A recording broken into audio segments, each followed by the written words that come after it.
There was reference that the taking out of Soleimani was an assassination. I just want to remind this body Jay Johnson's words, the President Obama's General Counsel at the Department of Defense, Secretary of Homeland Security, who I have tremendous respect for, who signed off on airstrikes under the Obama administration, stating that Soleimani was a lawful military objective and the President, under his constitutional authority as Commander-in-Chief, had ample domestic legal authority to take him out without additional congressional authorization. I think it really puts this matter to rest.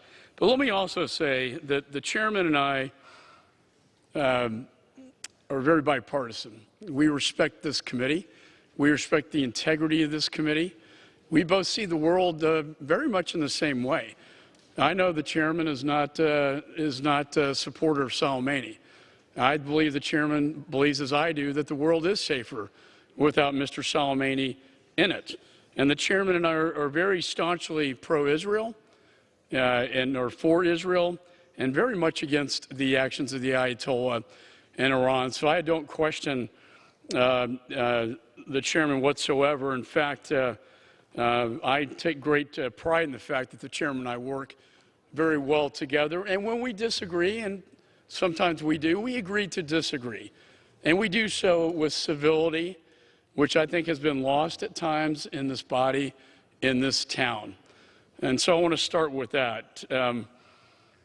I will say that all the hearings I've had and briefings prove that Soleimani was a terrorist who actively engaged in a campaign of violence against Americans and our interests.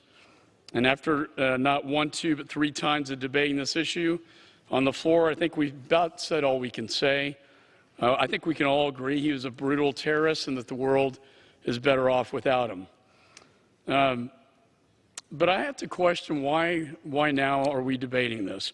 Our country is facing a public health emergency. Madam Speaker, as I stated, the World Health Organization just announced in the time of this debate that coronavirus is now a pandemic. As of today, there are more than 121,000 reported cases of coronavirus worldwide, including over 1,000 right here in the United States. And while the CDC maintains the likelihood of a person catching the disease is low, the fallout from the fear caused by COVID-19 is real and is causing real damage. Just 2 days ago, people were watching as their 401ks and retirement funds were disappearing on Wall Street, saw the biggest drop in more than a decade.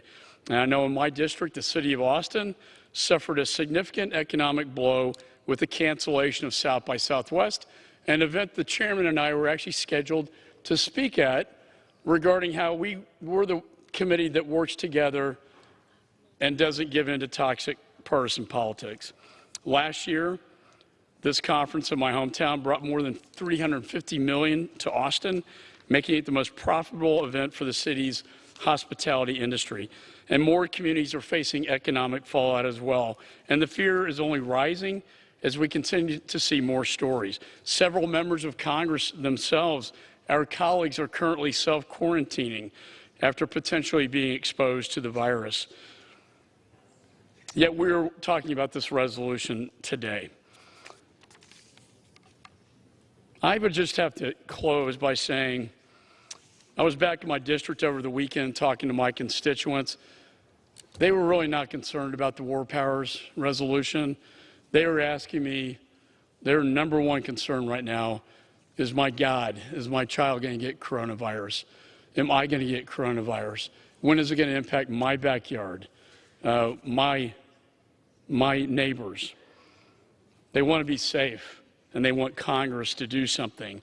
I'm hopeful, Madam Speaker, and I know there are negotiations right now between the leadership of our two parties that we can come, just as we did last week in passing a $7.8 billion supplemental to address this crisis, that we can come together as Republicans and Democrats to do good things for the American people and to protect the American people and to make them safe. The Congress, other than to say we're not at war with Iran, if we were, I'd be the first one to say Congress has a responsibility to act. if Soleimani was taken out in Iran, I would be the first to say we need an authorized use of military force. Congress does have the power to declare war under the Constitution, and many colleagues on my side of the aisle agree with that concept. But it's just not factually what is happening on the ground today in Iran. If that day happens, we are fully prepared to have this discussion. This is what I would call a premature argument to make. And I would say, with respect to updating the 2001 and 2002 AUMS, I've had several meetings with members on both sides of the aisle, many of whom were not here when those were passed by Congress in 2001 and 2002, who also agree that we should be working to modernize these authorization use of military force.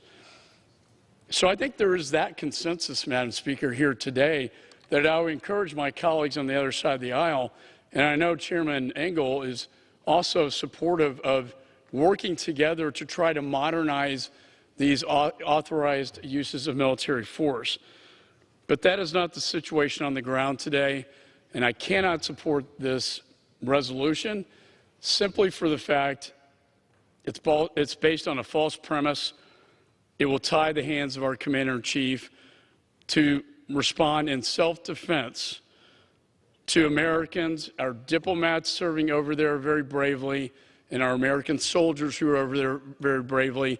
It ties his hands to defend from an attack launched by Iran. And lastly, to say, Mr. Soleimani was not a good man.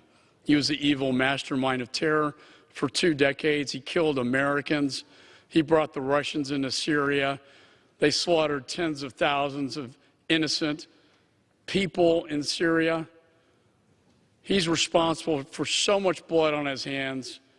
So I would close, and I do think there is consensus on this issue as well, that the world is indeed a better place without this mastermind of terror, the greatest mastermind since bin Laden, removed from the face of this earth. With that, I yield back.